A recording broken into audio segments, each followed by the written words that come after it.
major intersection just moments ago, you didn't see him take off because you could see the reflection of the water down there, and even that rider might have realized how dangerous that was. And right there, running another red light, cutting those people off, making left turns.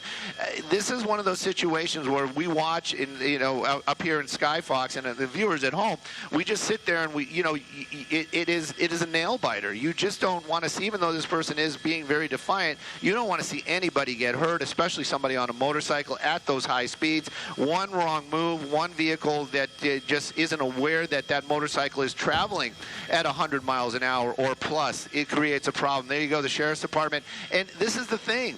That motorcyclist basically just, again, there you see that defiance. And, just got in front of him and is now really moving out again. I believe that we're going to be on, I'm trying to get streets for you right now, but this is, that attitude is what's going to get somebody, hopefully nobody, but, it's just, somebody's going to get hurt in this, and these are one of those ones where we watch from Skyfox, and you just don't want to see a tragic ending, even though this person today, really, the suspect, just, really just taking so many chances, just trying to get away from law enforcement. Yeah, this is incredible.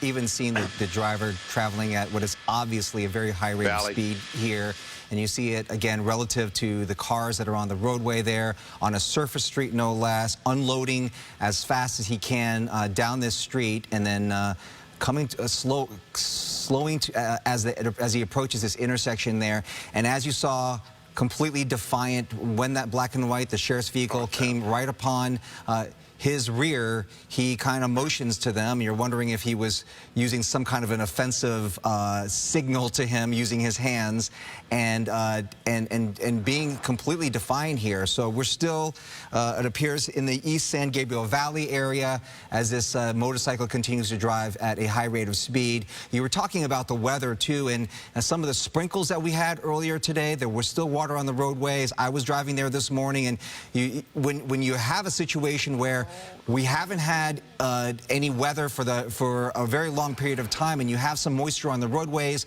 with the dust that's on the roadways, the oils, they can be a lot more slick at this point. So it's really extremely dangerous for this driver to be, motorcyclist to be driving at this high rate of speed. But then there you see, completely ignoring the helicopter that's overhead, and completely ignoring the black and whites that continue to follow this motorcycle through the San Gabriel Valley area and traveling at a very high rate of speed.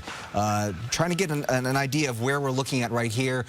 Stu? Well, we were on Sunset, and I believe he just made a turn on Francisquito. Basically, this is an area where it's a southeast type of direction, that road right there. Skyfox making our way over towards that area right there. We're in a backup ship today that can tell you, Adam working the one radio we have feverishly, so we can keep communications and stay safe up here in Skyfox. Just made a turn into a residential neighborhood. That's going to be a little bit harder for us to get an actual street name for, but maybe California Street, I believe, is what we're hearing right now. But this is going to be one of those ones. If he gets into, maybe he's in the area where he's near his home. Maybe he can, try to abandon that motorcycle and make a run for it. Here we go again. Another smaller street out here. One of the things that we watch from Skyfox is in these situations where they drive so fast out here. Law enforcement, they're going to play the safety card. They're going to back off. They've got the helicopter up above. But the deal is folks that are just making that turn, making their way onto the street, if they see that motorcycle off in the distance, they think they're clear. Nobody's really, you're not thinking that bike is going to be moving at 80, maybe 90 miles an hour on a street. And clearly he's in an area where he knows where he is. He was just gesturing some people that are waiting out on the lawn there. So now we're going to keep an eye on where he goes if he stays in this neighborhood. But definitely there was some gesturing right there to some folks that were actually on the lawn, appeared to be waiting for him. But the deal is, Drivers on the road, you're going to be making a right turn or a left turn. They look, they see that motorcycle off in the distance, not realizing this bike moving almost at 100 miles an hour, and they think they're clear, they think they have enough room, and they make that turn in front of that motorcycle, and that's when those collisions happen. The bike right now making another U-turn right there, maybe heading back over to that area, or perhaps staying, we'll keep an eye on it. Looks like he's unloading some... yeah, it looks like he's unloading something right there. I don't know why he would do that. It looks like he threw a duffel or a backpack out there. But that was kind of interesting. So, Bobby, this brings us back to the original. Maybe there's a reason why this motorcycle doesn't have any plates on it. And maybe this rider not just wanted for speed. Ooh, look at that one. Yeah. You've got a really close eye there, Stu. We want to tell our viewers, again, we're watching a high-speed pursuit.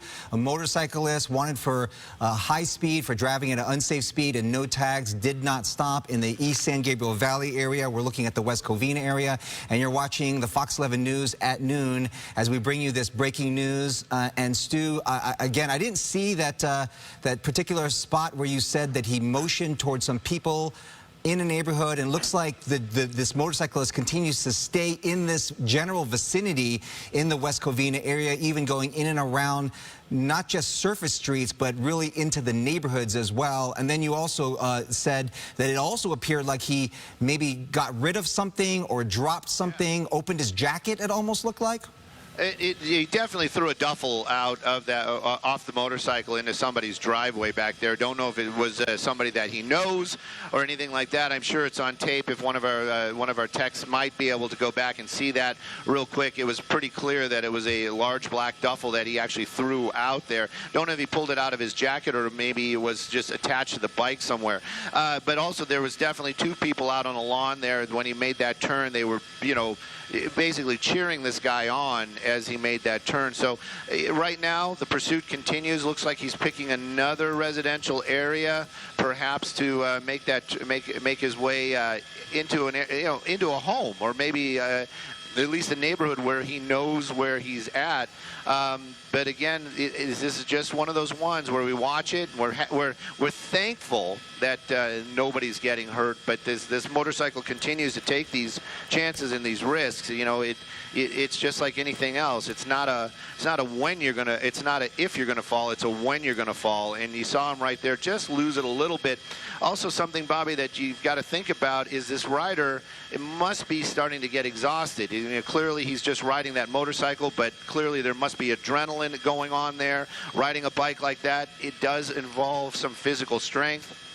You know, maybe he's starting to get a little bit exhausted, and hopefully his decision-making process will come to the point where he's like, I'm going to pull over, I'm going to bring this to an end before he makes a mistake that's going to injure himself or somebody else. It's just my guess, just based on where this motorcyclist is going.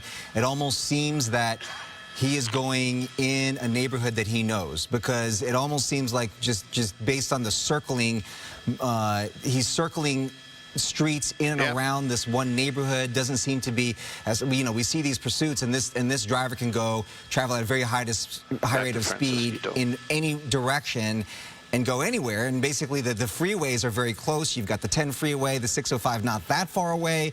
Certainly he could go onto some of the freeways, but this driver seems to be circling this West Covina area, particularly that neighborhood.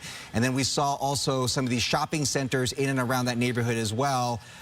Just kind of almost yahooing it, if you will, slowing, stopping, and then speeding up at a really high rate of speed. And there you see doing a U-turn right in the middle of an intersection. So it almost appears that this driver is in a neighborhood, or at least in an area that he's familiar with, onto a sidewalk now.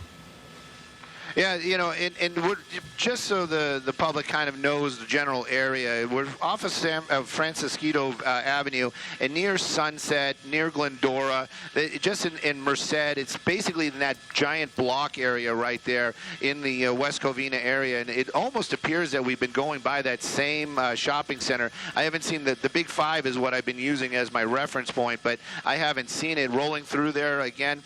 You clearly saw it. We just crossed over Sunset. So So don't know if he's making his way out towards Orange because he was on Orange earlier on, but really picking up some speed again right there. Shirt and his hoodie basically blowing up the back, blowing up the back of his back.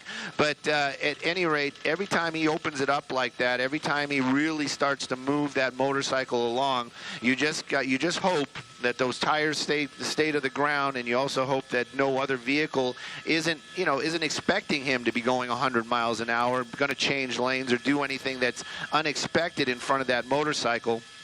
That rider might be getting tired. We've been seeing a little bit slower movement with the bike, even though on the straightaways he's still really opening it up. But all those hard turns, all that going through areas, and it could get exhausting for that rider. So that's something else to consider. And as he gets more exhausted, he might be prone to make some more mistakes or unable to control that motorcycle the best that he could.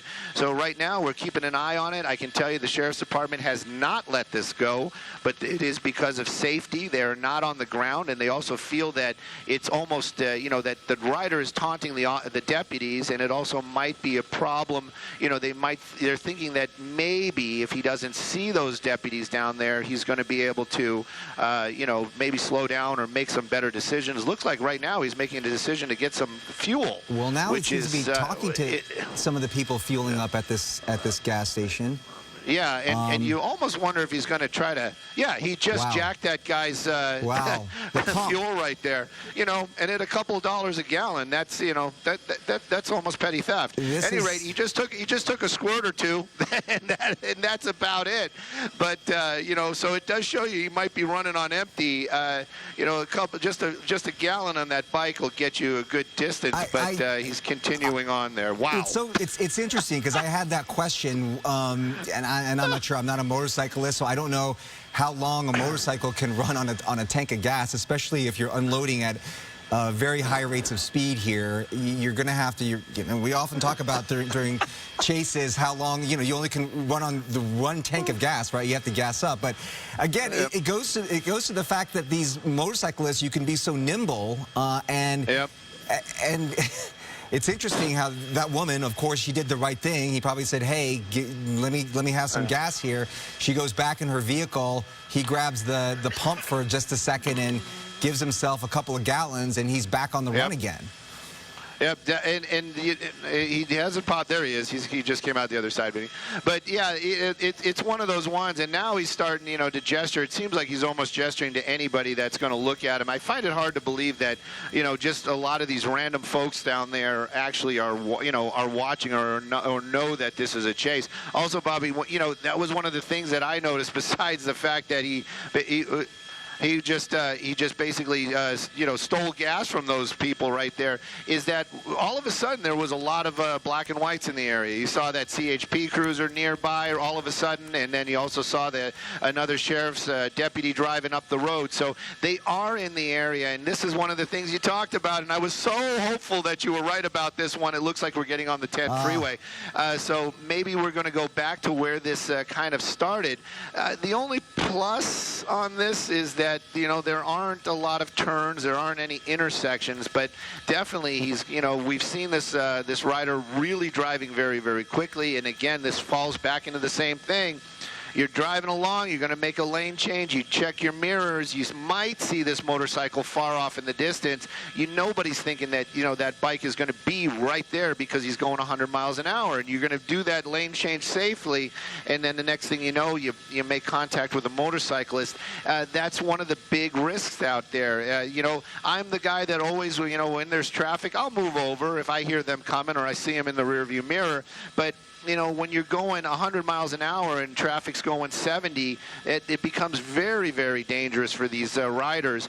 And, these are the decisions that they're making. And in the end, it could ruin, a driver, somebody in a car's day, and it might really ruin that rider's day. I'll be the first to admit when I'm wrong, and yeah, I still do believe that he knows that West Covina area.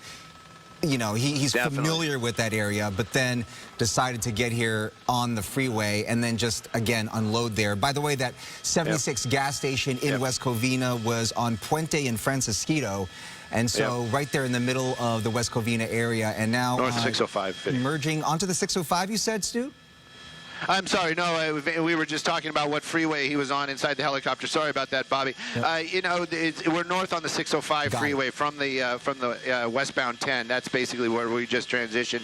Now we're north on the 605. He could make his way back into that same neighborhood. You know, basically just take the 605 up to the 210 and then drop back south again.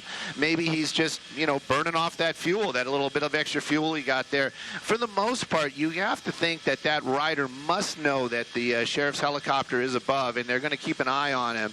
If he's trying to formulate a plan, well, you know, you can try all you want. The reality is, you know, if that motorcycle belongs to him, and it probably does, you know, just out of, you know, general thought, is probably does belong to him. You know, the reality is that bike is going to get impounded, and he probably is going to have a lot of explaining to do how to get it back and or lose it in this as an outcome. But right now, luckily, there hasn't been any. Luckily, and the thing too, a quick move like that, a driver that's unaware might not hit that motorcycle, but might lock up the brakes, create another problem. Yeah. You know, there's a lot going on out here, but the most dangerous thing is that rider on that motorcycle, extremely high speeds, running from law enforcement, and you got to be clear about this. There's nobody behind him. So if anybody's watching and saying, well, you know, that's one of the reasons why the law enforcement doesn't stay behind so many times, is because they feel that that rider or the person they're pursuing will look in the rearview mirror, and now he doesn't have that tension, or her, that tension of, you know, I've got to run. You know, and we've seen it work many times in the past, but that helicopter definitely above it, definitely keeping an eye on it, and also informing officers and deputies on the ground where this rider is, where he's going, and where he might stop. And like I said, we saw that at the gas station. All of a sudden, that vehicle stopped, got some fuel, and there was a bunch of black and whites right there. So they were making their way in to kind of lock down that area. Sadly, that rider got the fuel and took off. Right now, we're going to be northbound. 605 freeway coming up near the Santa Fe Dam area. The 210 is his options. If not, he's basically going to dump himself out on the Huntington Drive up the Duarte area. But right now, basically still driving much faster than freeway speeds, and like we've been saying, helicopters above. Okay, northbound on the 605. The reality is, Stu, you've been doing this much longer than I have. You've watched these pursuits over and over again, and you've seen. I think people out know already that there are helicopters overhead watching. We have a split box here because we want to show, you were telling us earlier that as he was going through the West Covina area, he seemed to be waving at people on the side of the street. We're going to take a closer look at this right here as he goes through that neighborhood. And we were talking about how it seemed almost as if this motorcyclist was familiar with the West Covina area, just circling those streets for a very long period of time. So we're watching just on the right side of your screen. This is that time when just a short while ago, going through a neighborhood and was waving at people in some sort of a neighborhood. And we're back here on this live shot here on, as you said, the 605 freeway. So we should be approaching the 210 freeway, Stu? Definitely getting very close to the 210 freeway. I'm keeping an eye on that little white car right there. At first I thought it was a Subaru, but it might be something else. But definitely was at least, you know, is keeping up pace or best he can with that motorcyclist. Now he's kind of got blocked in. So it looks like because he's leaning over towards the right lanes right there, we're definitely going to be we have to take the 210.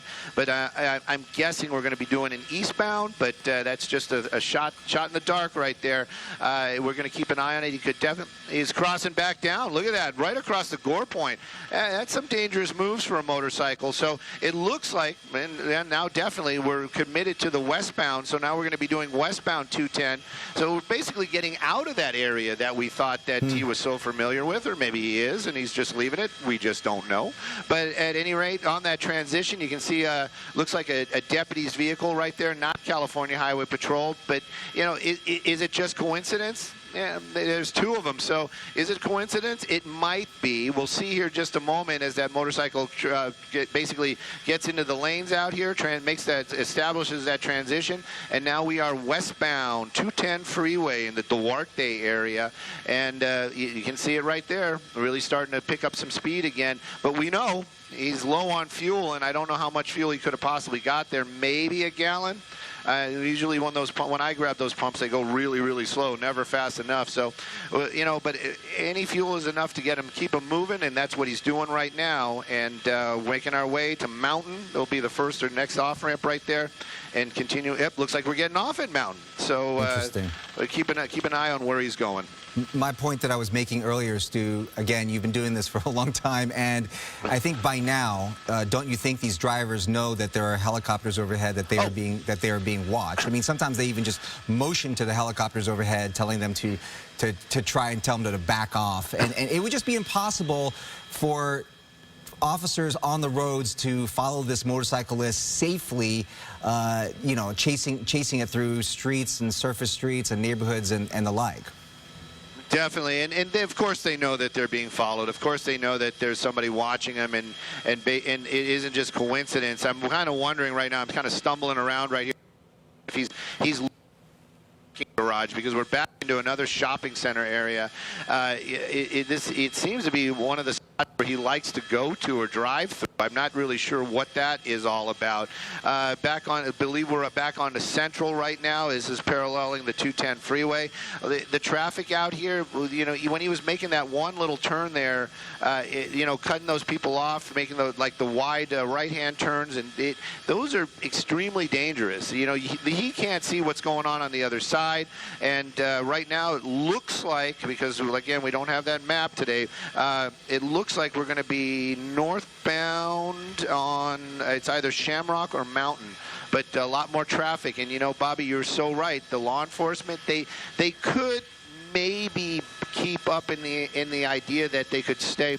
That's Huntington, the historic Route 66, making our way back the other direction. But they chose to follow in the helicopter. That's probably the best bet, keeping the deputies and law enforcement safe. And whoop, there you go. Wow. And you got to wonder, you know, that deputy has got to know that this was coming, and they're also probably not to engage. Maybe just that momentary flash of the siren right there, their presence, maybe he was just hoping that it was enough to get him to stop. There's another law enforcement right there.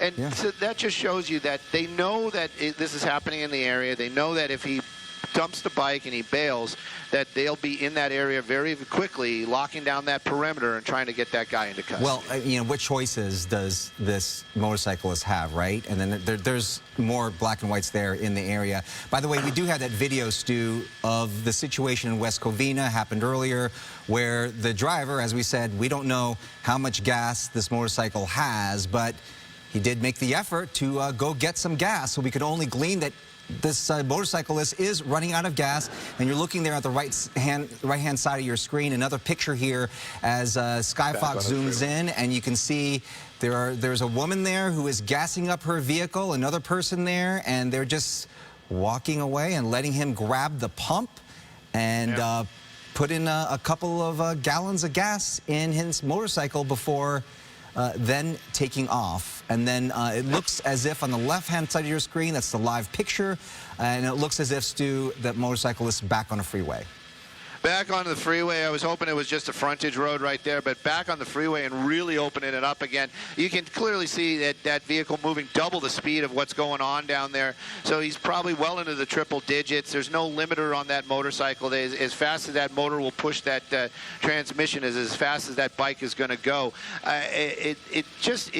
Still, even though it's wide open, Bobby, I'm just telling you, you know, you can hear a little bit of jovial in my voice, but believe me, the jovial is just that I cannot grasp the, you know, the risk that this guy is taking. That is really what it is. It isn't like anything other than that. I just worry that you know, that we're going to see something on the freeway that we just don't want to see live on television, and the motorcycle actually moving a little quicker than even Skyfox can today, and we're just continuing on out here, and we're definitely moving along at a really good clip. I wish we had the map, the speedometer today, just to you know, really record these speeds. Definitely moving westbound on the 210 freeway. We're making our way through the Monrovia area right now. Arcadia will be the next stop if he doesn't get back off the freeway. But Bobby, you know, we watch him get fuel, and the only reason somebody in a chase would actually stop and try to throw some gas in their motorcycle is because they were running out. And so you just got to wonder how much longer that this bike is just going to be able to ride. If we knew that he just had, you know, that extra gallon of fuel, how long is that good? How much time is that going to get him?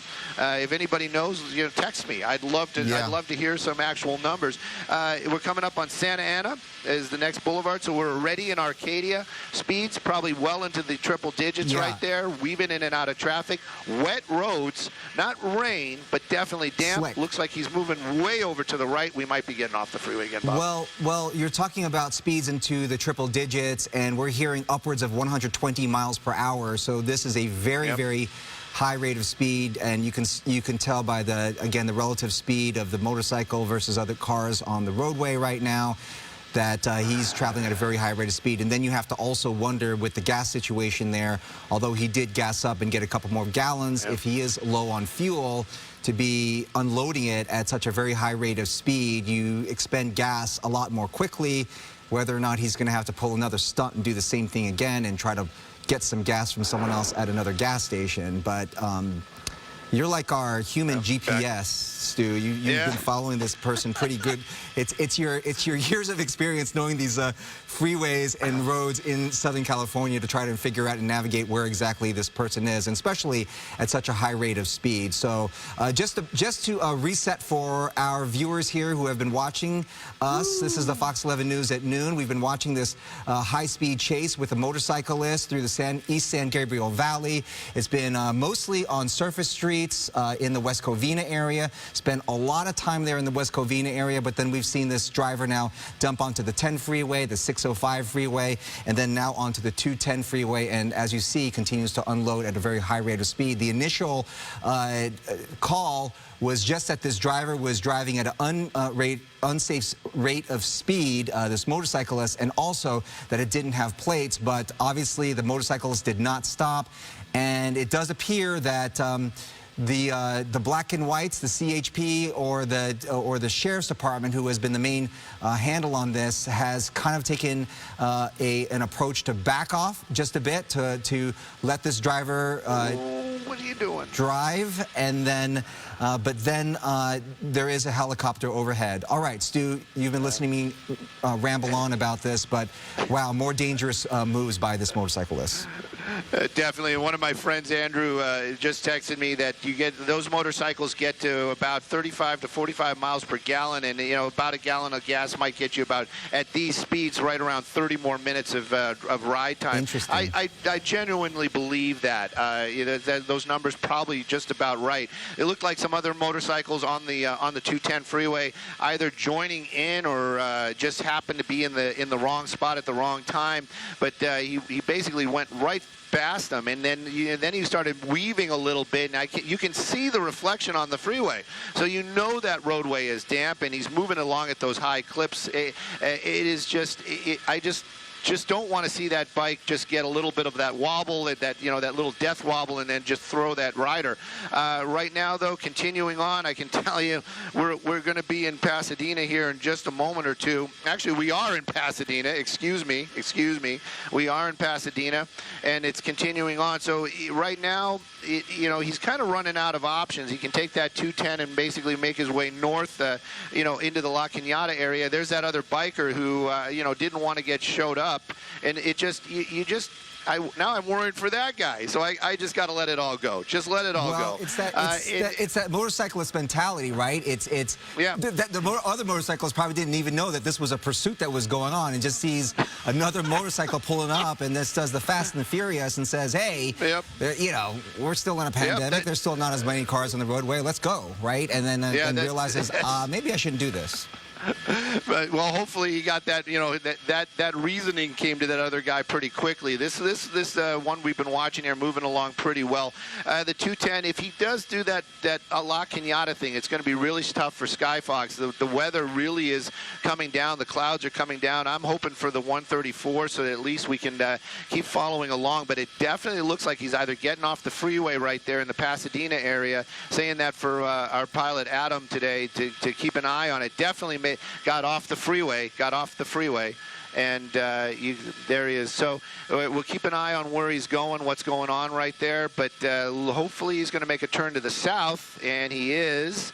But again, it's just one of those ones where you want this to come to an end safely.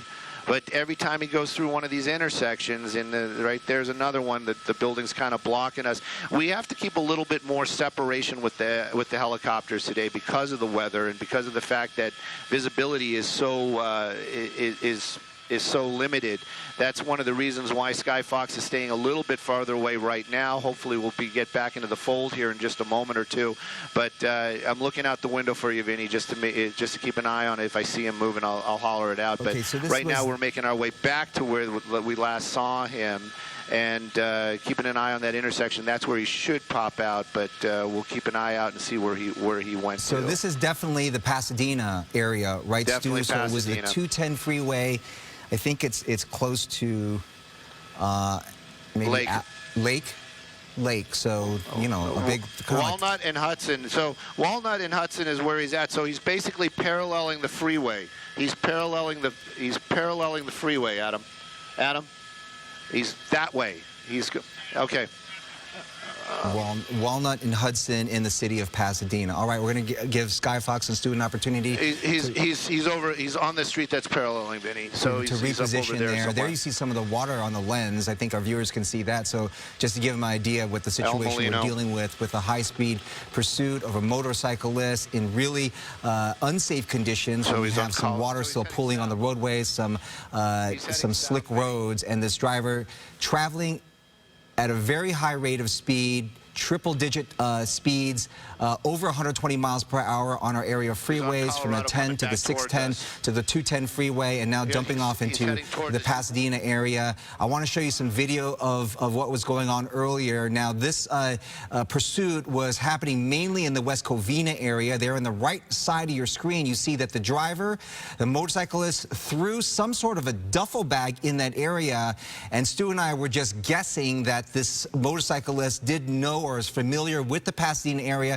perhaps knows someone in that area, because he spent a large portion of this pursuit, at least in the early part of this pursuit, just circling around the West Covina area, even at one point going into a gas station, seemingly running out of gas or low on gas, and taking a pump from someone who was pumping gas in their vehicle and adding some more fuel into the motorcycle. And now the motorcyclist continues to go between some buildings here. So I think we do have a view of this. Stu. Into a parking garage. Go ahead, Stu. It looks like it definitely went into a parking garage right there, because we saw him there for a second or two, Bobby. Thank you, Pete, for calling it out. That was the black and white. That's going to be Pasadena PD. This is going to be one of those ones again where they're going to have to get a number of officers out here to lock down. That is a large parking garage, and Vinny doing the right thing right now for sure. We're going to keep an eye, like a wide shot like that, just to see if that he pops out on the other side right there.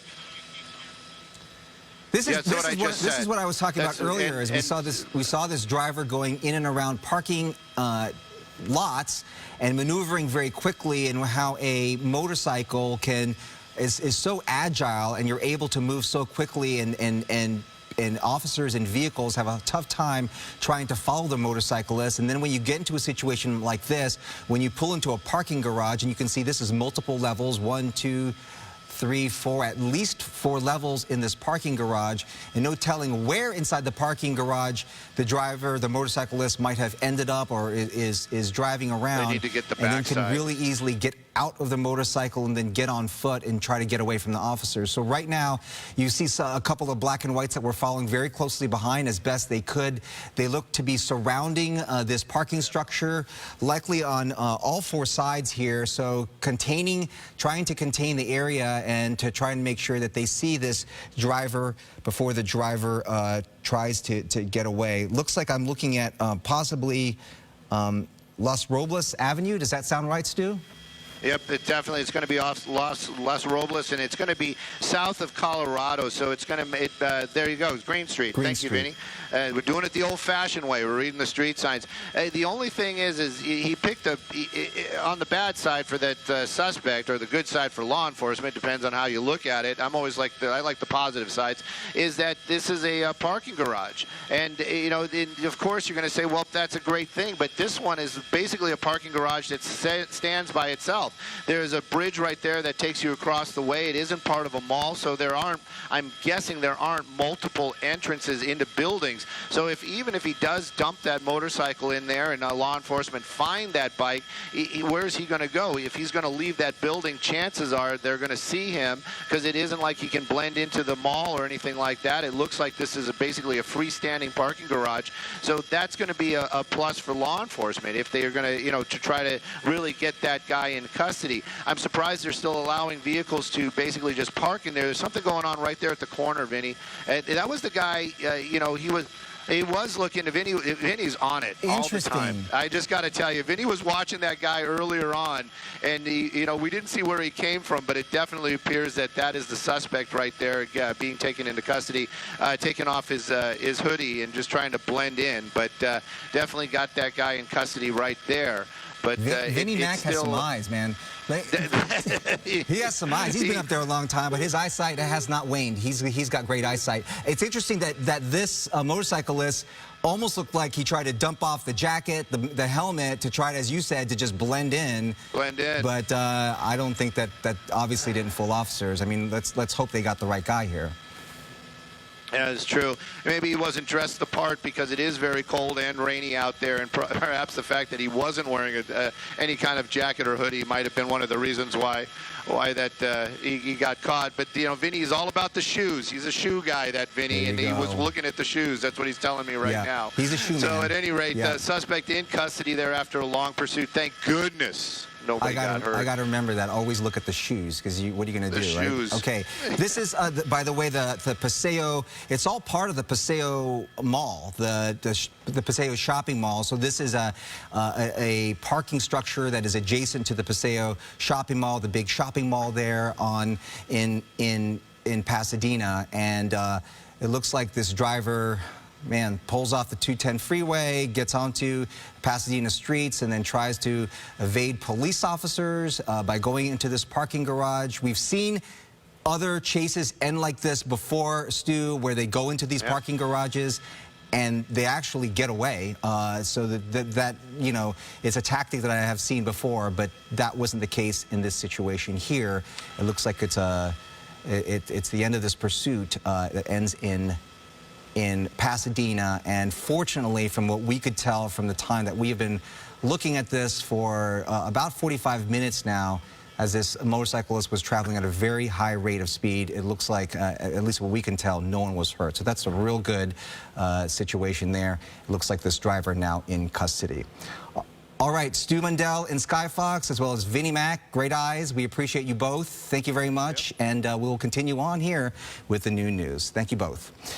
On to this story. 6-year-old Aiden Leos was shot to death, sitting in a booster seat as his mother drove him to kindergarten. Now a 2-week manhunt ends with the arrest of his suspected killers. Christina Gonzalez joining us live in the city of Orange, where we are getting our first look at the suspect ahead of a news conference that takes place in just a few hours from now. Christina. That's right. We're at the vigil site where people have been showing up ever since they